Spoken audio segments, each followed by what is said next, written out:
Sleep well and be well.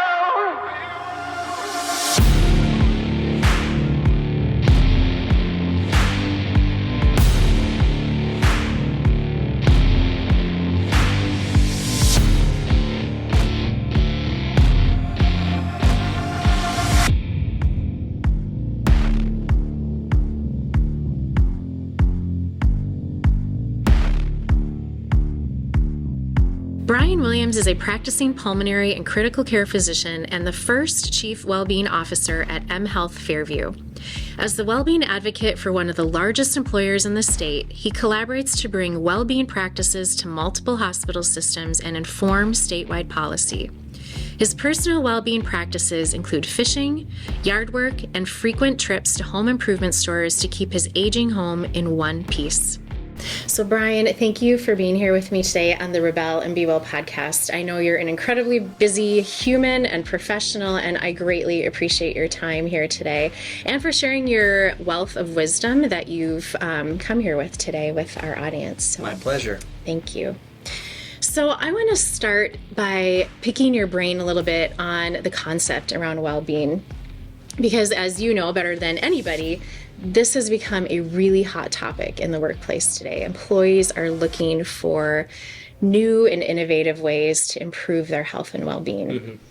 Now, someone might look at healthcare and say, I would assume health and healthcare is probably easier because most people inside are invested in health. So it could be easier to lead health and well-being inside the healthcare walls than other companies or corporations.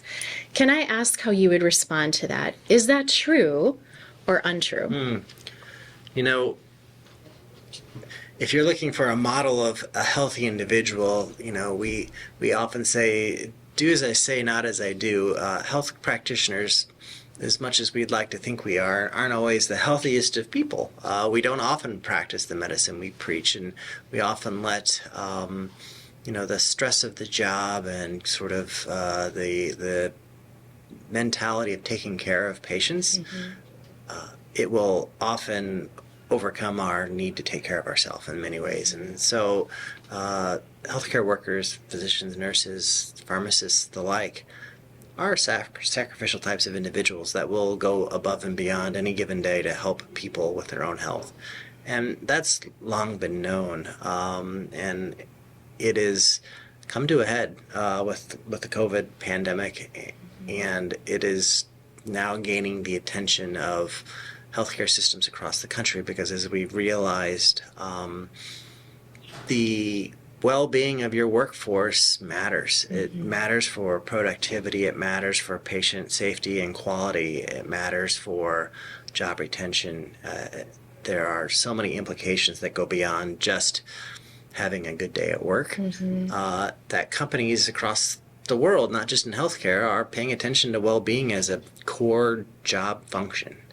And how you define that is all over the map. I think healthcare, to transition into a notion of the difference between wellness and well-being, I think it's important to make that distinction. Wellness is a lack of disease. It is healthiness in a physical and mental state. But well-being is a little different.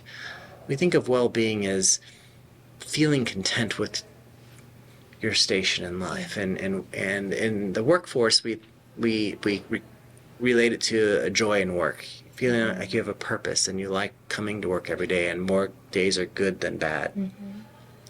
There's a lot that goes into that. It's not simply that you get your paycheck. In fact, the thing that people relate to most is that community at their workplace. Do they like the people they work with? Are they having fun? Are they fulfilling a purpose? And how do you make that happen? It doesn't happen overnight, and you can't just write a prescription for it.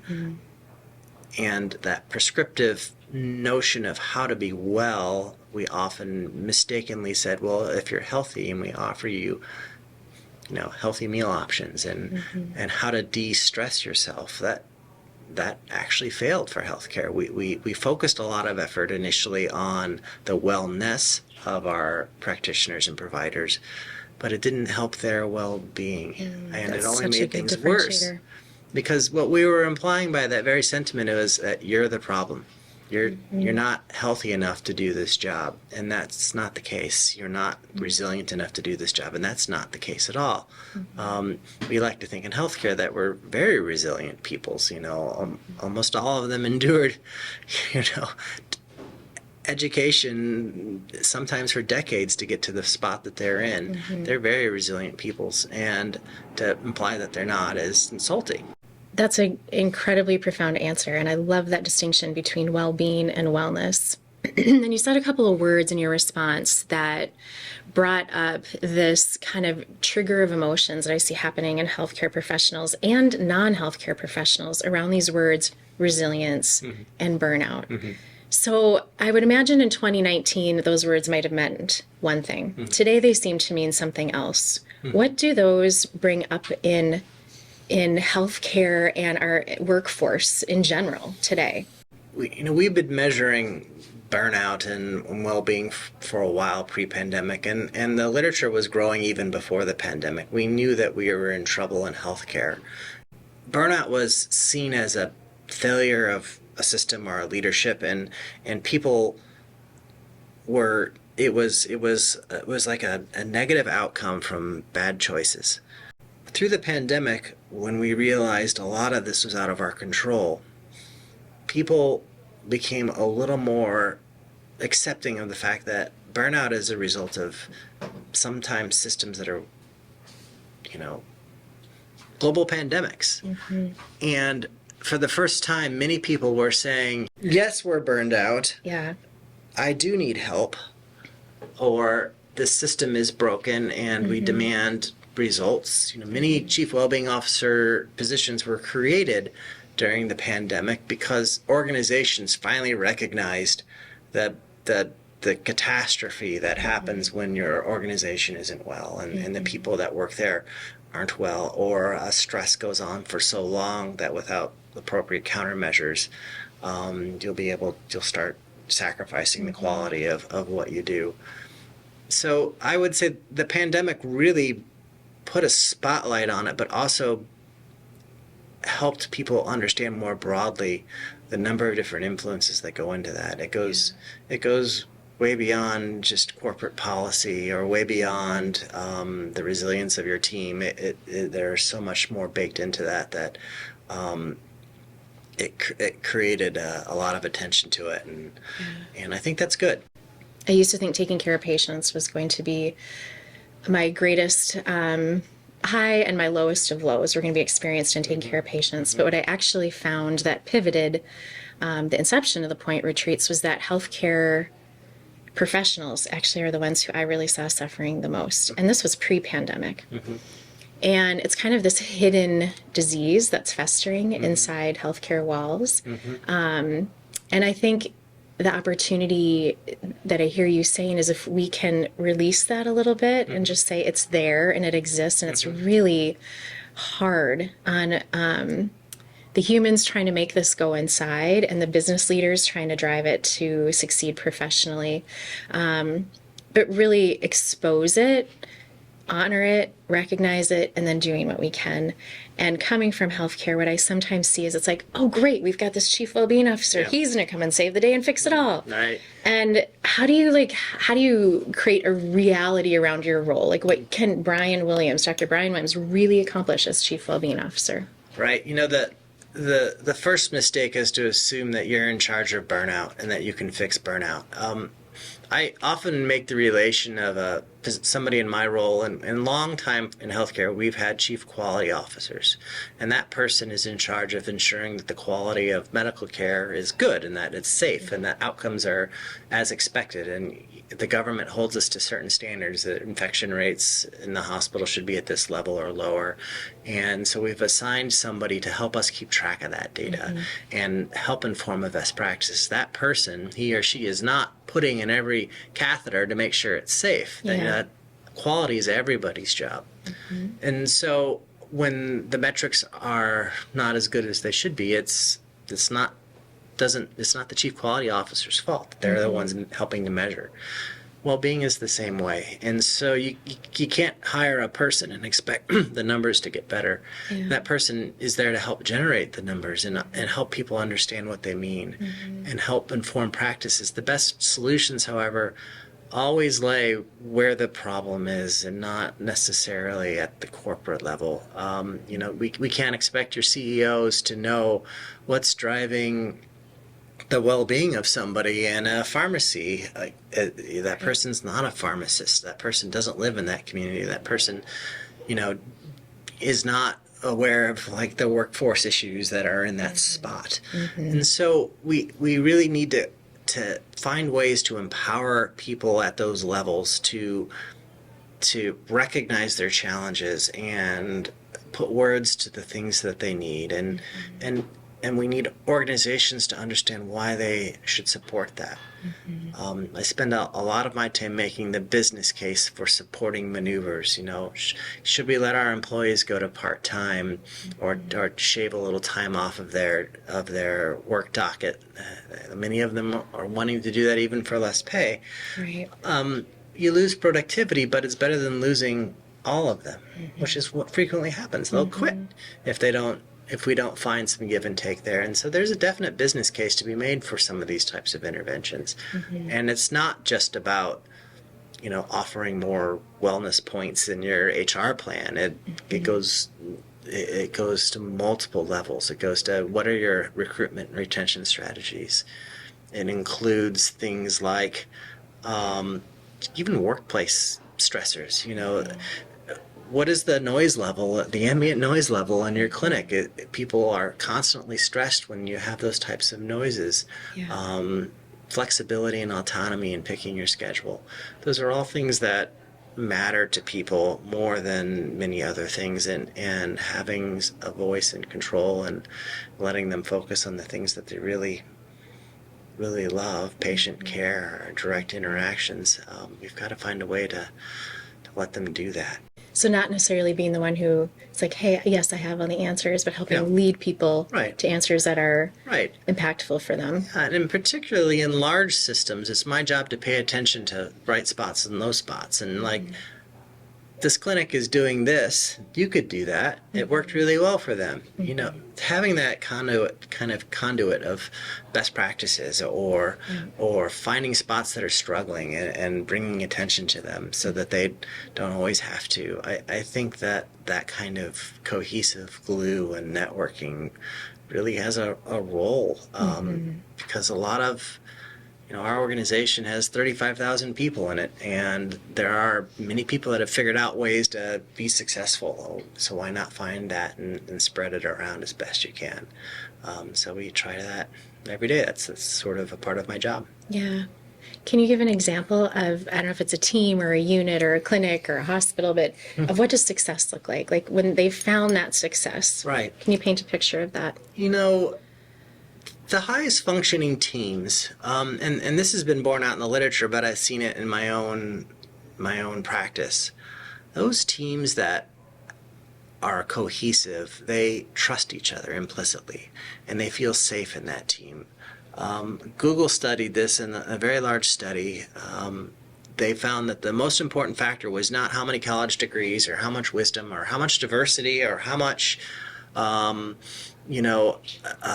technical skills a team has. The number one factor in that team's success was psychological safety. The ability to feel safe with coming up with ideas, not feeling like you're going to be shot down. And there's a lot that's baked into that. There's power gradients. There's feeling like your leaders trust your voice and aren't threatened by it.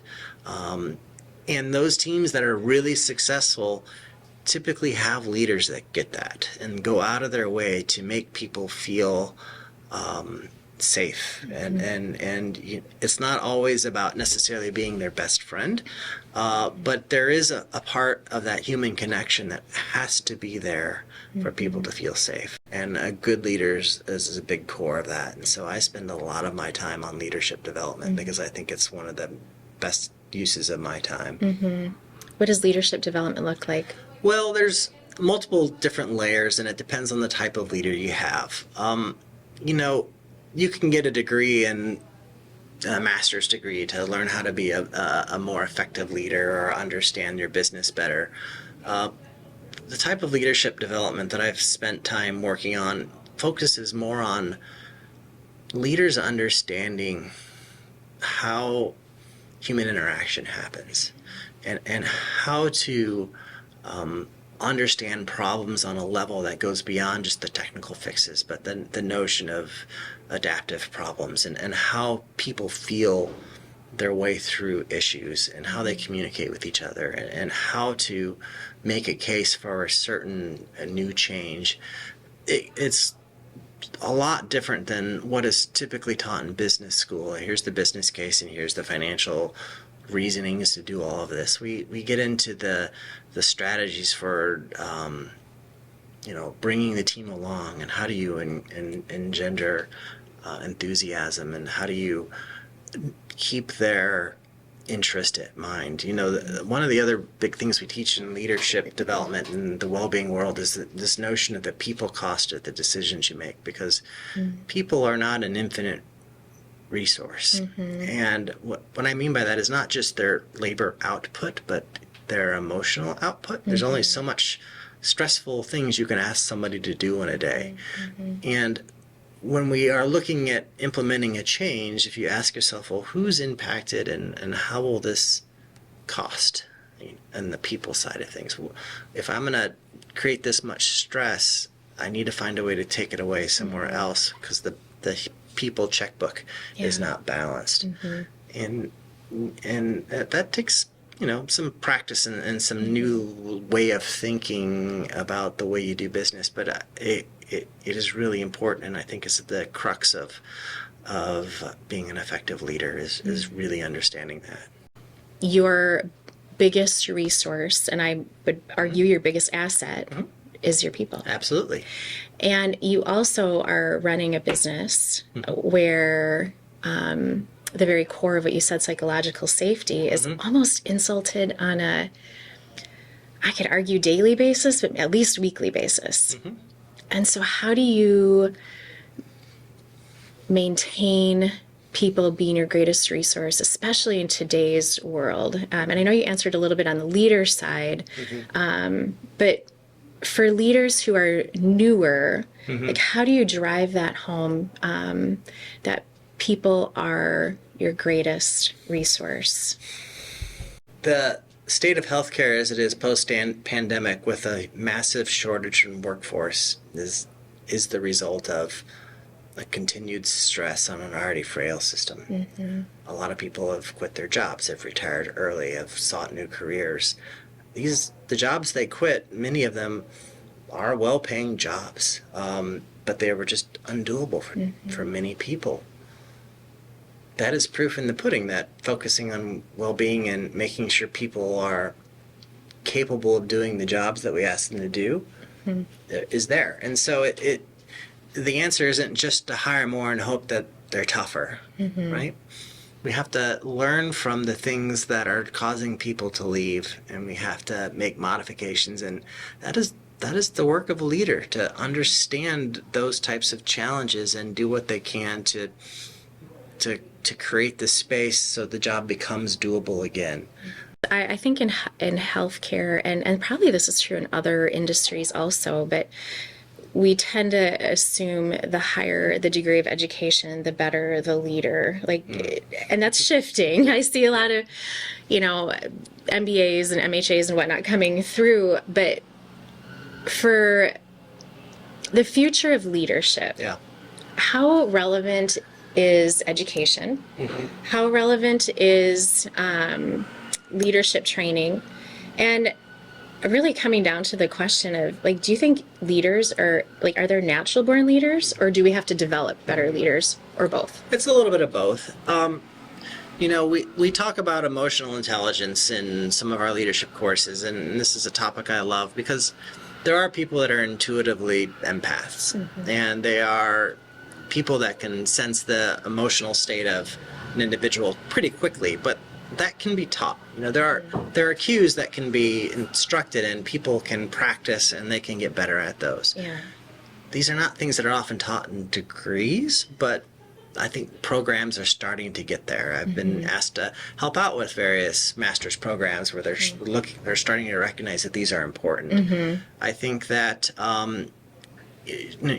degrees will help with certain technical skills, but those adaptive skills come from experience, and there are some people that are more just intuitively. It's a form of, it's not like an intelligence quotient, it's the emotional quotient. How quickly can you become in tune with somebody and get to the gist of how they're feeling? That carries a lot of weight in leadership and effectiveness. And we know we look for disruptive leaders, and we how do you get that out of an interview, right? It's a lot easier to find one internally than externally, Right. Because we have informal leaders that we recognize, like this person, everybody will bend over backwards for this person. What are they doing? And it's usually because they have the pulse and they have the support of people because they have found a way to make those connections, and that is so critical for a high-functioning team and for leaders to have those types of connections. So, I have this one moment where I was talking with a healthcare colleague of mine, and she was painting this picture for me of how things were in regards to well-being. And she said, I'll just give you a descriptor of something I experienced. And it was she and a group of colleagues who had just lost a patient in the OR. They were standing in the hallway and, in the full hazmat suits, right? The N95s, the full protective gear. And she's like, we realized at that moment, and this was, early on in 2020, she's like, we couldn't hug each other. Yeah. Like we couldn't hold each other. Yeah. We couldn't comfort each other.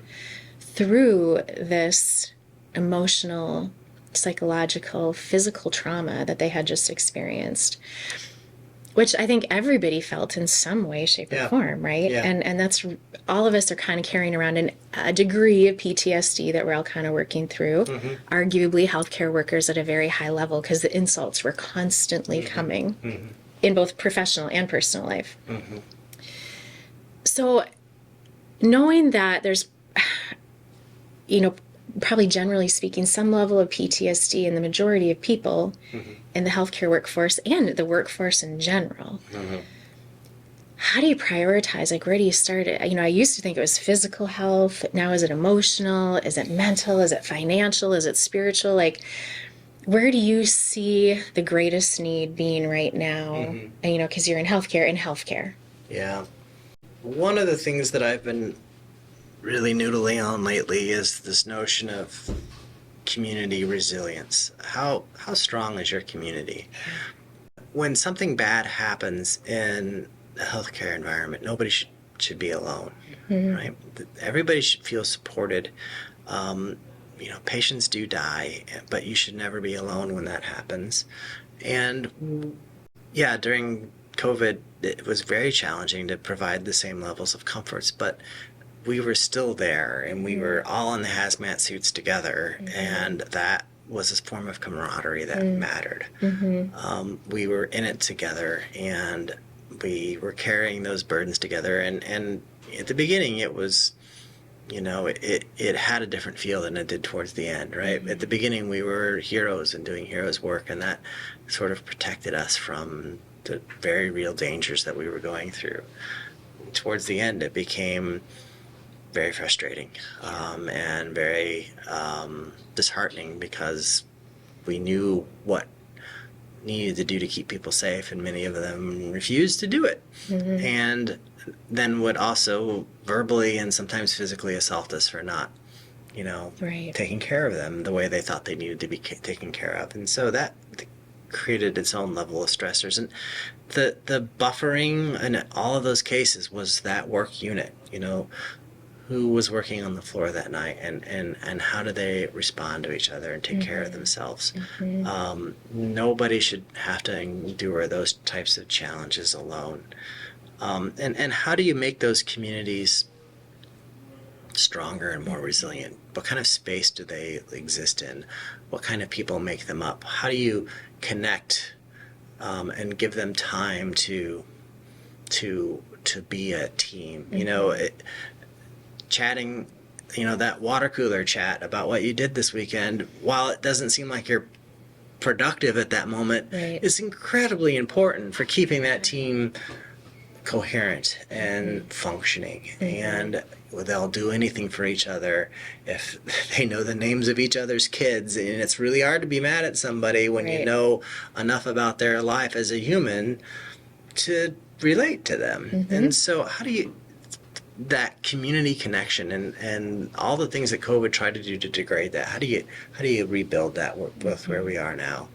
And that's something that I constantly think about, and it looks different for each type of work unit, and even the digital teams that don't see each other physically. Some of our leaders are finding social hours online where there's no agenda. It's just a chance to connect and tell us about their time, because they don't have that otherwise. Right. And so they're trying to find ways to do that, and I applaud their efforts. Just kind of that time to download that talk therapy, that like shared experiences. At least you feel like someone can relate to you. Just time to debrief even.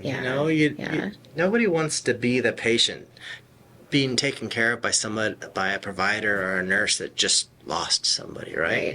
We know that person needs some downtime and needs some support.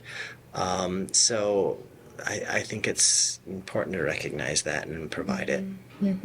Can I ask you, so I experienced burnout when I was in the hospitals and in leadership, which unexpectedly my life took a turn that removed me from it just enough to be able to look differently in the rearview mirror and be like, whoa, that's what that was. I had no idea at the time, but now I see it for what it was.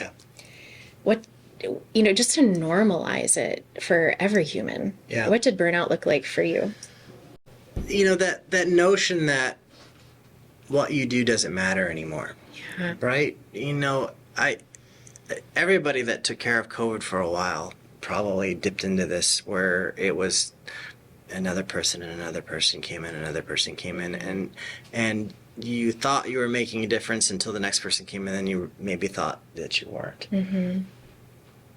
That sort of loss of purpose, if you don't remember why you're doing what you're doing, it's time to take a step back and get some new perspective, because I think that loss of perspective is the huge part of the reality of burnout. Because if you don't know why you're doing it anymore, then you may quit. Like, why am I doing this? Why don't I do something completely different? And it happens all the time. And I'm not necessarily saying that's a bad thing, because some people do need a change, and some people do need a change of environment to restore themselves. And I think the consequences of going on when you're burned out and not trying to make a change can be devastating. That is an all too unfortunate outcome in healthcare.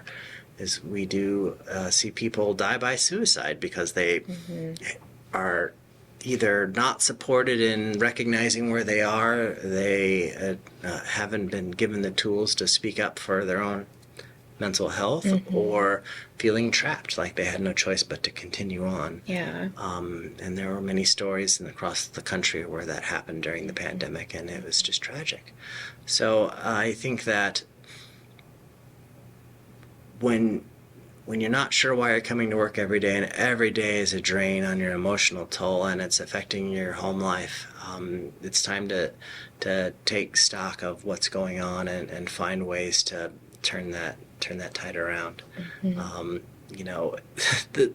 It goes without saying that one of our best antidotes to this is to take a vacation. People have vacation time and they don't use it. And it used to be that corporations would be like, well, that's fine by us. You're just, you're putting out, we need you working. But even in the middle of our huge, crisis of not having enough workers, we have never once said, don't take that vacation, because it's so important. And we want them to take that time off. In the military, commanders and leaders are judged by what percent of their unit took their required PTO. And if they don't meet 100%, they get a talking to. because they know how important it is Yeah. for those soldiers Yeah, to de-stress. Why don't we do that in corporate America? Yeah. I think we watch the stories of how Facebook and Apple were created, and those souls never took a minute off and worked 120 hours a week, and they're heroes. We can't do that in healthcare anymore. We have to. We can be better than that. We know the health consequences of it, like you said at the very beginning, and we should know better. If we're going to tell our patients to do it, we should be doing it ourselves. We'll return to Rebel and Be Well in just a moment, but first, a few words about our sponsors. I want to say a special thank you to everyone at Self-Esteem Brands. We are grateful for the recording space and support you have provided to our podcast platform and team. You can find more information about Self-Esteem Brands in the show notes.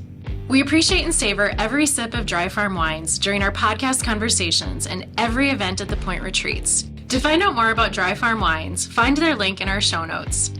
Thank you, Paddle North, for being our preferred Minnesota-based brand and company. We honor every memorable paddle. To find out more information about Paddle North, find their link in our show notes. The Point Retreats and Rentals is situated roughly 30 minutes outside Brainerd, Minnesota. The property's private peninsula boasts over 1,500 feet of stunning shoreline spanning 3 lakes on the pristine Whitefish chain of lakes. Whether you need time to renew, reset, or reconnect, we have a space that can host your family, group, or team. Click on the show notes to find out more about the Point Retreats and the Point Rentals.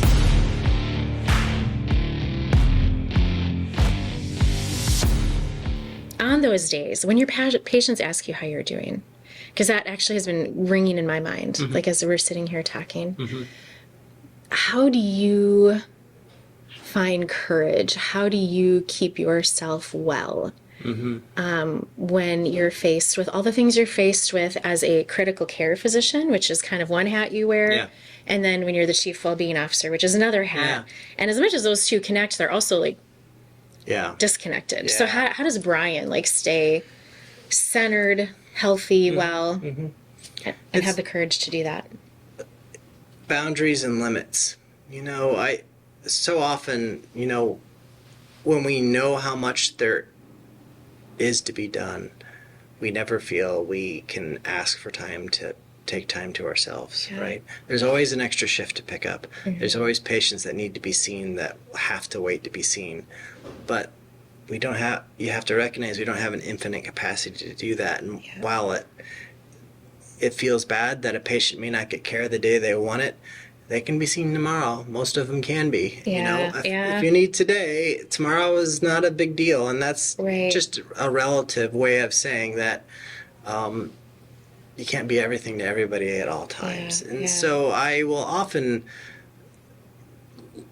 on the administrative side, there's only so much bad news I'll take in a day, and I'll spread things out in a way so that I can process, and I create gaps in my calendar to actually think through problems rather than just react all the time, because many of our jobs that sort of work in this dominion of culture, we need time to think creatively about how to do it. We're not just busy balancing checkbooks. We're actually networking and trying to come up with creative solutions, and that takes time out of your day. And if you don't give yourself the bandwidth to do it, you're not going to be very good at it. And so I will often say, I had time to think about this. Right? I didn't have any meetings Monday morning, and I spent that time thinking about this problem. And people are often like, well, how did you do that? Right. Like, What does thinking look like for you? Right. Well, where you are and when you're doing it, you've got to create the bandwidth, and without going out on a limb and saying, going for a walk down the street with your dog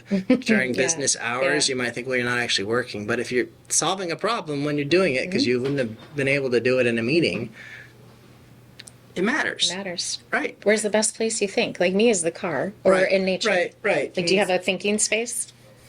Yeah, on the lawnmower, right? I love that, If you're mowing your lawn in the summer, and whether it's a weekend or after work or whenever, the monotony of making stripes with a lawnmower, and whether it's running on a treadmill like other people do, painting a wall. It might not be a space everyone assumes that these ideas and think tanks are happening. Right. Yeah. Right. And or the morning cup of coffee looking out, your back window. I think that we often don't give ourselves credit for how much work we actually do during the day. We equate work with a physical, being in a meeting, talking to somebody, to the point where people have filled their entire virtual schedule. This is an epidemic right now. People are working more virtually than they did when they had to commute to work, because they don't understand what work is at home now, and so they're not even taking breaks between meetings to go to the bathroom. And we're trying to right size what a work day actually looks like virtually, because people are struggling with this notion that where are the lines between, when I would normally be sitting in my cubicle doing nothing and thinking, versus sitting at home doing nothing and thinking. So it's been interesting to watch how that changes, and so I kind of think that through as how effective I am and how productive I am, and making sure I have time to do that. Clinically, I love patient care, and I love taking care of people, and that's what fills my bucket. And but you have to remember that it doesn't just happen naturally. And one of the things that I have tried to teach other people to do is mindfulness. If you can remind yourself you are getting ready to do something you like, you'll actually remember that and like it.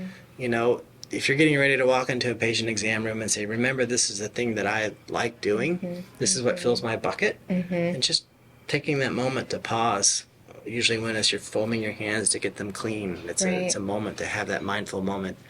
Kind of reconnecting to your purpose. Oh, this is why I went to medical school. This is why I'm doing all this. Right, exactly. And I probably can make this person's day better. Right? You may not take the moment to even think of that at the end of every day if you do it 25 times a day, but if you can take that moment and realize that made a difference today, and even in the outpatient world, I take care of patients with diseased lungs.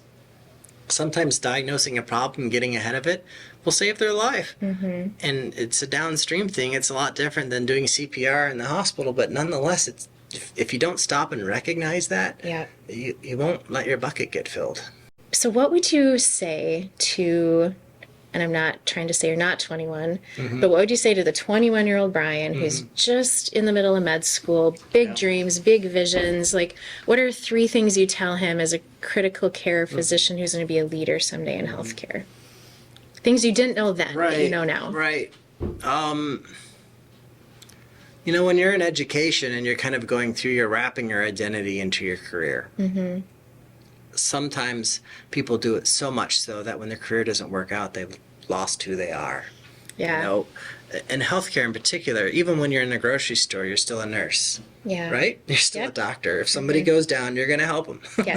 Or airplanes, which tend to be my trend. Right. I'm like, oh crap. You're still going to, that's wrapped into your identity. And you need to be careful of that. Because there are other things about you besides your healthcare role. And I get it. When you devote that much education to being in a career, it is all consuming. It took the majority of your time to get there, but finding ways to create some balance and have other things that you're interested in and identify with, that's so critical. And so that would be one bit of advice, is don't lose track of other things about you, that you need to be a human. And did you ever hear that when you were your younger 20 self? No. You're because you're surrounded by people that are just like you, right? You're going through school together. You're surrounded by other people that are in school as well, and or your educators who make a living off of that topic, right? And so I had mentors that showed me, a handful that showed me, what other things they do. My PhD advisor raced cars. He liked to cook. He showed me that it was okay to do other things and be kind of, have a different perspective outside of work. And it's not a big gesture to do that with a trainee, but it goes a long way. That's a very impactful prescription for self-care, really, to say, find hobbies that you love. What did you do to relax this weekend? And they often look kind of shocked by that. If you start by asking a med student that question, they're like, well, I studied. I'm like, no, what did you do for fun? You don't have to impress me right now. Those matter. Those types of things matter. It just feeds into this notion of perfectionism that I think is very prevalent in the healthcare field, maybe more so than other places. And it drives a lot of anxiety and mental health issues in our workforce. This notion that I'm going to have it all. And I can be it all. And I can be it all. Yeah. Yeah. Yeah, which is a dangerous permission to give yourself, that you can be it all, because no one person really ever can. Right. And interestingly enough, I know all the patient satisfaction surveys, granted, I'm going to put this in context. Yeah. If I've just been in a car accident, I'm going to hope there's a really qualified group Yeah. of trauma physicians waiting for me. Yeah. If I need surgery, I want a really great surgeon. If my lungs are collapsing, I'm going to hope you're at my bedside. But it's this notion that, you're still a human standing behind all of that, right? And how you present as a human to your patient is often, and their families equally, if sometimes not more important, as the technical skills. Yeah. But you can't do that. You can't show up and be like the best Bryan if you haven't had that chance to get in the fishing boat or ride the lawnmower or have that dinner with your family. Like, you have all the same needs. Absolutely. Aside from the skills that you bring to someone in the life or death situations. But once those subside, what people really want is the relatable Bryan. The compassion. Like the compassion. Yeah. There's a book called Compassionomics, if you haven't read it. It's, I have to read that. Very eye-opening. Okay. It describes the power of that notion that patients will actually adhere to their medical regimen if they think you care about them. They'll actually physically get better if they feel like their care team actually cares about them. And that isn't necessarily, that is something that can be taught. You can actually prompt people to say a few compassionate things in their visit that have been clinically shown to make a difference in their outcomes. Yeah. Like, That's powerful. we'll be with you through this whole cancer diagnosis. Right. Simply saying that at the end of every cancer visit had an impact in their outcome. Yeah. And It's like, what? what? Yeah. I thought it was my chemotherapy. Right. But this notion that people feel connected has a huge impact on health and well-being outcomes. And that can apply to each other as well. And feeling like your leader cares about you impacts your perception of the job. Yep. Right? Yep. And or does your organization care about you? Yeah. We ask those questions in our surveys, and think about those answers Yeah. because it really matters. And if, in theory, the outcomes and the evidence is there for patients, imagine if we did that for ourselves, right? Like for one another. So if you were writing a well-being prescription, so this is an exercise that we actually do when we have clinicians come to the point, and yes, we pull out the old, antique prescription pads and say, write a prescription to yourself for care. Yeah. And I'll never forget the look on this one physician's face, and he was in tears, happy tears, but tears. He said, I gave myself unlimited refills. And that was like, he gave himself so much permission to do what he had written down. Yeah. And he was so proud of just that concept of and this just doesn't have to end today. Right. Or in a week. Right. It's not TID. Yeah. It's not BID. It's as much as I want to do this. Yeah. So if you were writing a script for self-care, for wellness, for well-being, what would be the number one thing you would write down for people?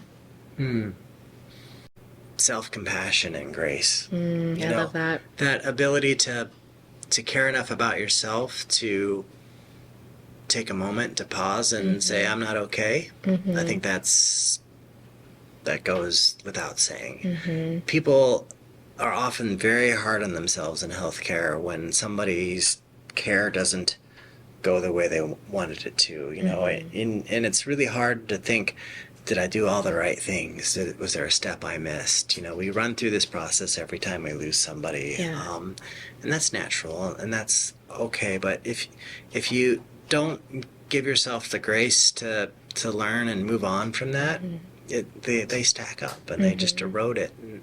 And so I think it's really important in our field where we see things and do things that are, really stressful. It's important to have that in your toolbox. And so often it goes, it's not something that's taught in medical school that we're trying to change. It's not something taught to residents that we're trying to change. It used to be, if you screwed up, bad things can happen. While it might be true, the way we teach that and the way that we coach through it, it needs to change, and I think it is. And it is starting to be mandated by the accrediting agencies. They're like, what's your well-being education? What are your components of that? Who's in charge of that? They're asking those questions now. That is a huge step forward. And so self-compassion could easily be a part of that curriculum. They're not really defining what the curriculum is, but I think it is. It's like the first step in being emotionally intelligent is being aware of yourself. The first step of being compassionate towards somebody else is to be compassionate to yourself. Very, very, very wise words. And I know that they come from probably a lot of pain points. Oh, yeah. Yeah, yeah. Yeah, I fortunately have done this long enough now that I've run the gamut of emotions when you lose people, that you've known. Some patients, if you've taken care of them a long time, they're like family members. And so, of course, it's going to hurt when you lose somebody.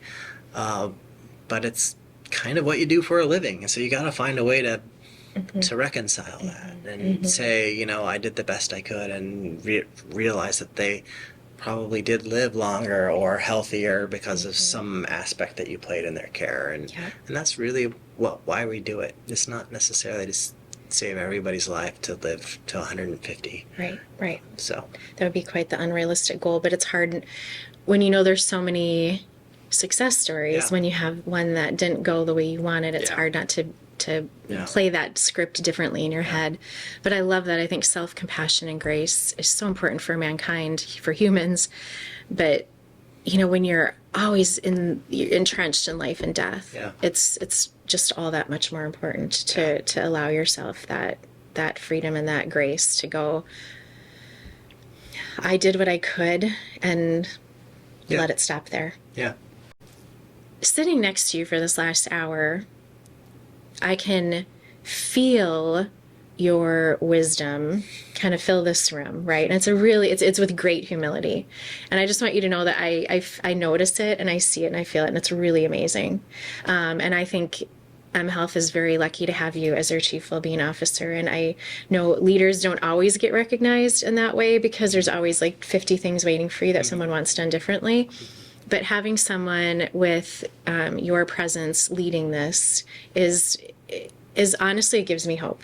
It gives me hope. And I'm not saying you have every problem solved, but it gives me hope that we're on the right track for getting the right people in place to start really making some headway here. Like that hamster wheel that I was talking about that burned me out. Yeah. Like, I think there might be a foot off it in spots. And that's Right. a huge accomplishment. Yeah. So kudos to you for that. Thank you. So I'm going to ask you one final question. Paint your perfect wellness day. Oh. And I clearly know it's going to include, like, I'm handing you a fishing rod. Right. But, like details. Like, what are you going to do from morning to night? Like, this is just Bryan's day. Well, the Bryan's wellness workday, with having gotten a full night of sleep without waking up worrying about things, right? Having enough time in the morning to eat a real breakfast, because breakfast is really important. I think America's forgotten that. Yeah. That perfect clinical day of taking care of patients and having everything go right, and everybody shows up on time, and I have grace with those that don't, and I feel like I can make a difference and make connections with people and have the kind of mindfulness to connect with every one of them. Yeah. Having no traffic on the way home. Yeah. Right? No snow Yeah. on the road. No snow. During the commute. But, feeling at the end of every day that you made a difference, and that it didn't emotionally exhaust you, that you were aware of sort of how you went through that day and were able to recognize things when they happen in real time. Because often we get home and we're exhausted, we don't remember why. And if you can in real time sort of process that and become more self-aware, self-compassionate, you can let go of those things before you get home. And I think that's so important, because you need that time at home with your Yeah. family, friends, pets, to have that other part of your life. Yeah. Because if you don't let it go before you get there, and it's still there until you go to bed, then there's no time. So being able to let all that go, so I can be present when I come home, and be able to connect and learn about the people I love in their day. That's it's a wellness day, because those are all the things that I want to do, and the things that I need to fill my bucket.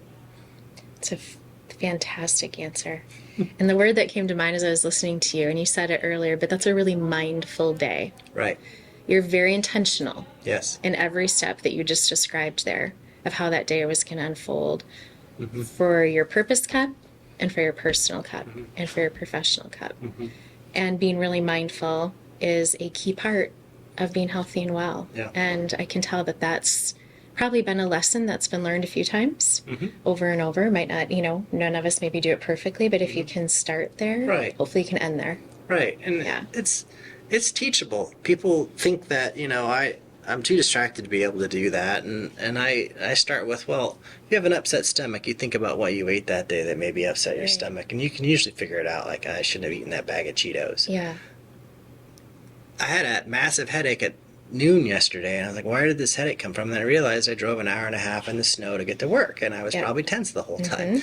Little paying attention to your body, or paying attention to your emotions and your mood, like what set me off today. And then I realized that first patient interaction didn't go the way I wanted. If you can capture that and process it, you can heal from it, Yeah. and you can move on, and you can know that, it's like, okay, do you have a little bit of grace? Okay, I can't control the traffic and the snow, but Right. we'll move on from this headache. I know why it's there. So I think that mindfulness can be taught, and people can learn it, and it's been one of my go-tos to help keep this job and my career going for this long.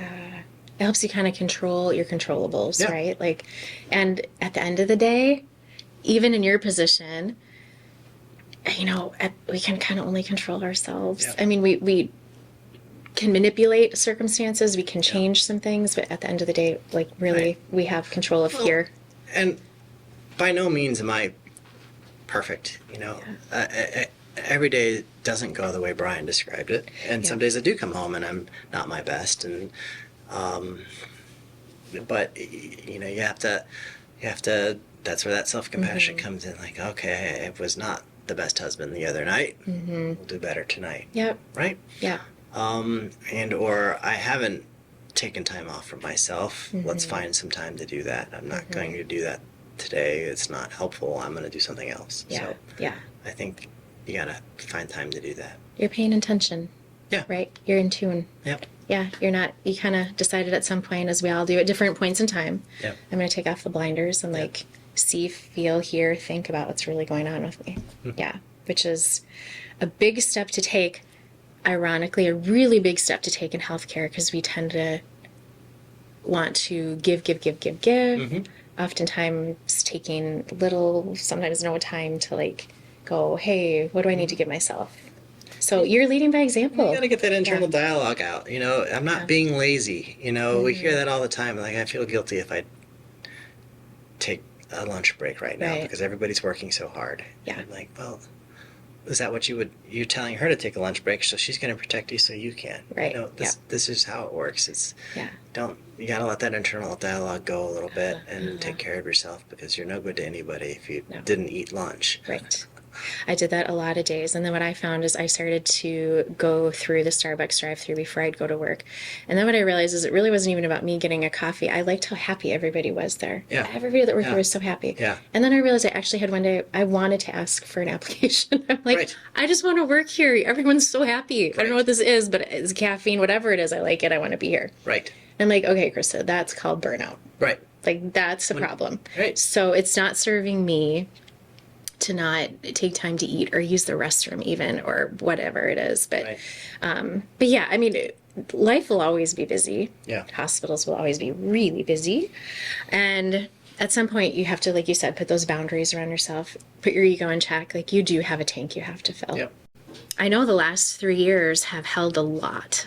Yeah. And I see that and I recognize it. And I thank you for still standing here today and being willing, or sitting here today with me and sharing the ups and the downs and the lessons learned in between it all. It's greatly appreciated. So thank you, your time, your wisdom. It's made an impact and appreciated. Well, thank you. I appreciate it. Yeah, thank you, Bryan. I want to say a special thank you to everyone at Self-Esteem Brands, the parent company of Anytime Fitness, Waxing the City, Bar Method, Stronger You Nutrition, and Base Camp Fitness. We are grateful for the recording space and support you have provided to our podcast platform and team. You are a true example of what it means to rebel and be well. You can learn more about Self-Esteem Brands via the link shared in the show notes below. We appreciate and savor every sip of Dry Farm wines during our podcast conversations and every event at the Point Retreats. As a health and wellness platform, we are grateful to have a pure and unique wine that is free of sugar and additives, grown on small family farms, and brings a bright and soulful and vibrant glass of wine to share with the community we love. Cheers to our Dry Farm wine friends and family. You can learn more and order your own bottles of Dry Farm wine by clicking the link provided in the show notes below. That simple and serene moment when we glide across the lake at the Point Retreats on our Paddle North paddleboard is one of the most cherished moments. It's a gift when we and our guests blend into nature and lose track of time and space as we soar across the pristine Whitefish chain of lakes. Thank you, Paddle North, for being our preferred Minnesota-based brand and company. We honor every memorable paddle that brings great clarity and balance. Click on the link provided in the show notes below to see all the incredible lake gear available with Paddle North. The Point Retreats and Rentals is situated roughly 30 minutes outside Brainerd, Minnesota. The property's private peninsula boasts over 1,500 feet of stunning shoreline, spanning 3 lakes on the Whitefish chain of lakes. The Point property is owned by 2 purpose-driven leaders who share a strong desire to lead others to optimal health and well-being. Our team believes in proactive, modern-day health, shifting our mindsets to valuing quality of life in the same capacity as we value quantity of life. We aim for every experience at the Point to enhance and deepen your whole being health by providing many opportunities for well care during your stay. Whether you need time to renew, reset, or reconnect, we have a space that can host your family, group, or team. Click on the show notes below to find out more about the Point Retreats and the Point Rentals.